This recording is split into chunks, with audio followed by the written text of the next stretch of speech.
Assalamu alaikum wa rahmatullahi wa barakatuh, dear brothers and sisters. Today, we are going to explore a question that many Muslims wonder about but rarely discuss openly. Can a pregnant animal be used for Qurbani? This topic is more than just a legal ruling. It touches on our understanding of sacrifice, compassion, and the beautiful mercy embedded in our deen. Imagine the scene on the day of Eid al-Adha, families gathered, hearts full of faith, preparing to perform the blessed Qurbani that connects us back to the profound sacrifice of Prophet Ibrahim, alayhi salam.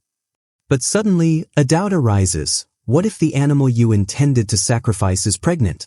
Is it permissible to proceed, or are we crossing a line that Islam has set to protect life and honor Allah's creation?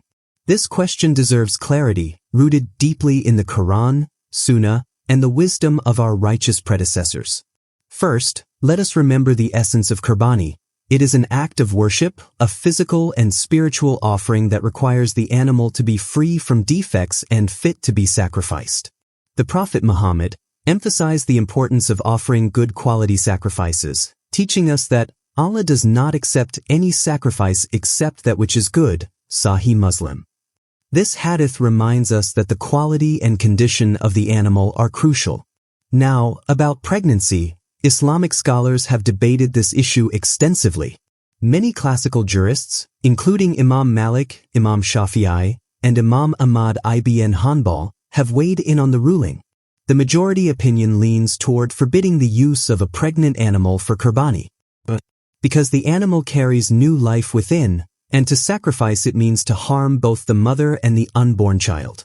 This contradicts the Quranic principle where Allah says in Surah Al-An'am 6:141, "Do not waste resources. Indeed, He does not like the wasteful."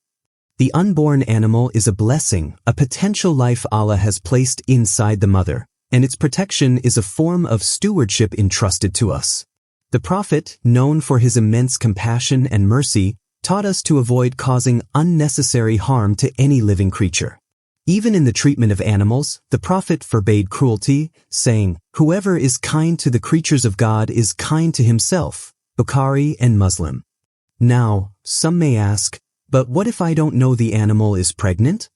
Islam is a religion of ease and mercy, so if pregnancy is unknown at the time of sacrifice, the Qurbani is still valid, because there was no intention to harm the unborn.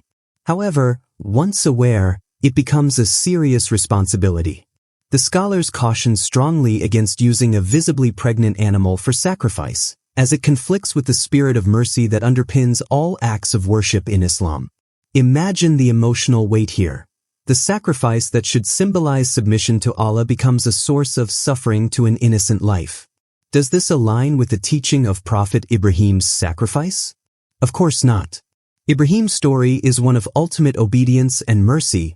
Allah did not want the sacrifice to cause undue pain but rather to test faith and devotion. This brings us to a deeper reflection. Our Qurbani is not merely a ritual, it is an act filled with respect for life, gratitude, and consciousness of Allah's creation. The scholars of today, such as Sheikh Ibn Baz and Sheikh Ibn Uthaymeen, have reiterated that while it may be tempting to use a pregnant animal due to financial or practical reasons, one must avoid it if possible and seek another suitable animal. And if someone has no other option, they should consult knowledgeable scholars to find the best ruling in their situation, always aiming to preserve mercy and avoid harm. This topic also invites us to ponder on the broader Islamic ethos toward animals. The Prophet reminded us that every creature is a community like ourselves, Quran 6:38, and that our treatment of animals reflects our faith. So, sacrificing a pregnant animal can be seen as a breach of this trust, a moment where we fail to honor the balance Allah created. Let me ask you now, how do you view your responsibility toward Allah's creation? Is our Qurbani a simple transaction, or is it a moment to embody mercy, compassion, and care? If we carry that awareness, our sacrifices will be more meaningful, more accepted, and more in line with the prophetic tradition. In conclusion, the evidence from the Quran, Hadith, and the consensus of scholars points clearly, it is not permissible to use a pregnant animal for Qurbani because it harms an innocent life and contradicts the mercy Islam commands us to uphold. Our sacrifices are meant to be pure, sincere, and aligned with Allah's mercy. So, dear brothers and sisters, next Eid, let's choose our sacrifices with love and responsibility, reflecting on the deep meanings behind this blessed act. May Allah guide us to act with wisdom and mercy, accept our sacrifices, and grant us the best in this life and the hereafter. Ameen. If this video enlightened your heart, please share it so others can benefit, and tell me in the comments, what's your experience or thoughts about this topic? Until next time, keep your faith strong and your intentions pure. Assalamu alaikum wa rahmatullahi wa barakatuh.